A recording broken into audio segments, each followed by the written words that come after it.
Hello dear student, I am again here with the same subject programming in C++ which belongs to the semester 3rd from Diploma GTU section, and the code of the subject is 3330702. Unit name is Principle of Object Oriented Programming. This is unit 1 from the syllabus, and the topic that I am going to continue from the unit 1 is Benefits of OOP and C++ concept. In the earlier PPT, the previous PPT, I have completed the topics like difference between POP and OOP, basic features of POP, basic features of OOP, and now we will continue with the coming topics. Myself K.M.Jha, lecturer in VPMP Polytechnic, Gandhinagar. The objectives that I am going to cover here is benefits of OOP, C++ concepts, structure of C++ program, application of C++, etc. Now about the introduction of this objective. C++ it is an object-oriented programming language. As I said many times in my earlier classes as well as in the video also, it is completely based on object model, and it includes the concepts like classes, inheritance, polymorphism, data abstraction, encapsulation, which allows code reusability, means we can use the same code or function again and again, which makes program very maintainable, very clear and smooth. The wide range of applications from GUI applications to 3D graphics for games to real-time mathematical simulation. C++ is everywhere. So we are using C++ program in wide range of applications that I mentioned just now, in GUI application to 3D graphics for games to real-time mathematical simulation. In many where we are using this. C++ uses multi-paradigm programming. Now what is paradigm? The paradigm means the style of programming. Paradigm concerned about logic, structure, procedure of the program. It means it uses proper structuring of code. So it maintains the coding very well, maintain very easily. C++ is a multi-paradigm, means it follows 3 paradigm: generic, imperative, object-oriented. So basically when we are talking about C++, the style of programming is here very easy.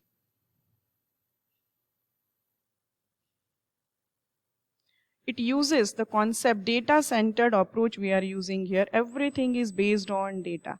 Object-oriented system can be easily upgraded from small to large system. Message passing technique also we are using here, as this is one of the very striking and important feature from the OOP concept. So we are using message passing technique for communication between the object. Software complexity can be easily managed by using objects, because here the main program is divided into number of objects. Object-oriented languages. There are 2 categories of object-oriented languages. The first is object-based and the second is object-oriented. Now, when we are talking about the object-based programming languages, the example is ADA. It is an example of object-based programming language. It supports encapsulation and object identity. The major features that it includes are data encapsulation. Encapsulation, as I said, it is wrapping of data and function, data hiding and access mechanism, operator overloading, automatic initialization and clear up of objects. That everything, that all features you will get here. ADA is an example of this. Now when I am talking about the second category, that is object oriented.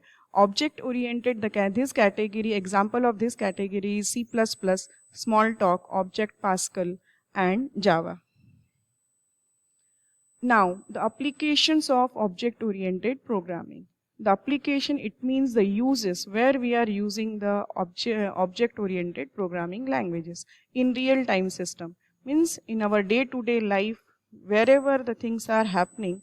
So in our day-to-day life, we are using the object-oriented programming. It belongs to the real-time system, like weather forecasting, everything which is real-time.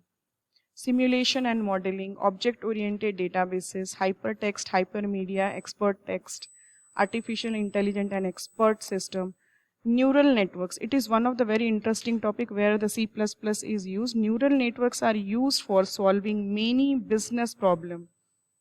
like sales forecasting, customer research, data validation, risk management. These all features are programmed in C++. Parallel programming is there. SIM, CAM, CAD system, decision support and office automation system. These all are application. In other words, these are uses of object-oriented programming. Now, applications of C++. The earlier slide is about application of OOP and this is about application of C++. C++, it uses the concept of OOP. It is a language. For handling very large programs, C++ programs we are using. For the development of editors like C++, Notepad is a editor. Then K.M.Jha edit, it is one of the editor. Then Notepad++ is a editor. Compilers, for designing compilers also we are programming the things in C++. Databases are designed in C++. For communication system, complex real life application system we are using C++ programming.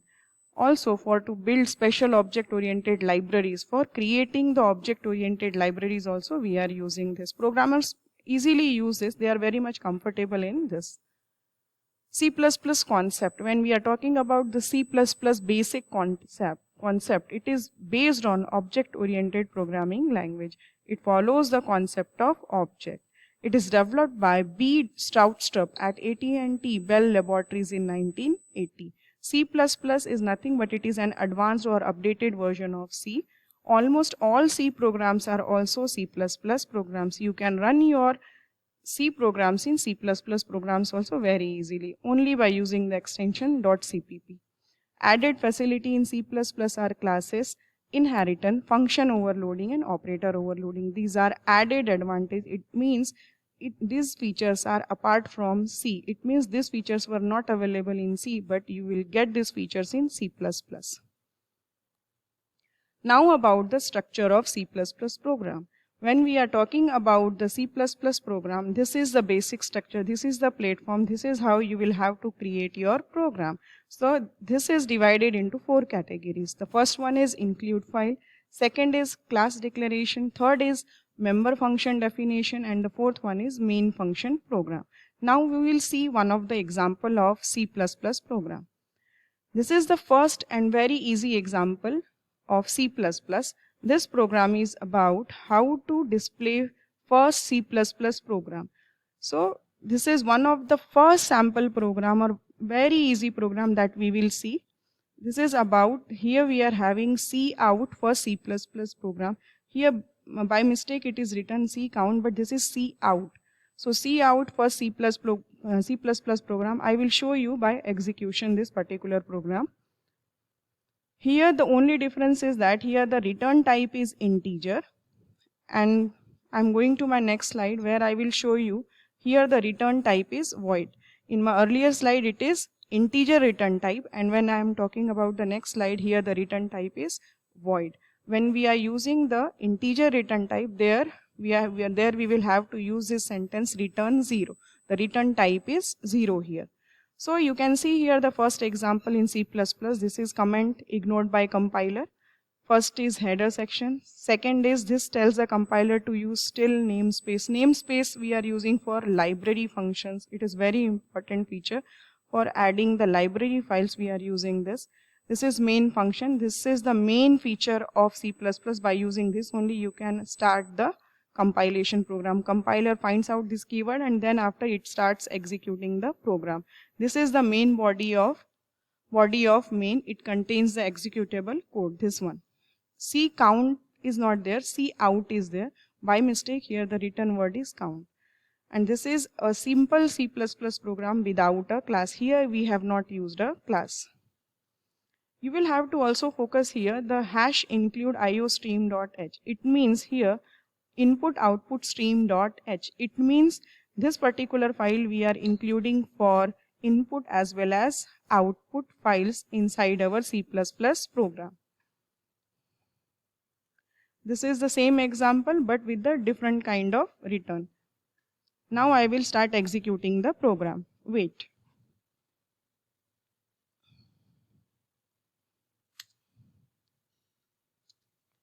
You can see here the simple hello world program. Here what I am I have already written the program hello world, and you can see here there is hash include iostream.h, then hash include conio.h, and after that hello world. Let me compile this. So here you will get the output hello world. You can see here there is one line hash include iostream.h. It might be somewhere up, but that you will have to write there. After that, you have seen the output. Again, I will recompile this and run this. So this is the output hello world.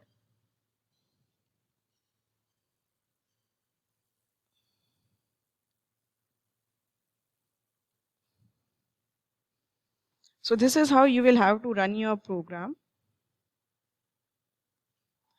Thank you, students. If you like this video, then please subscribe it.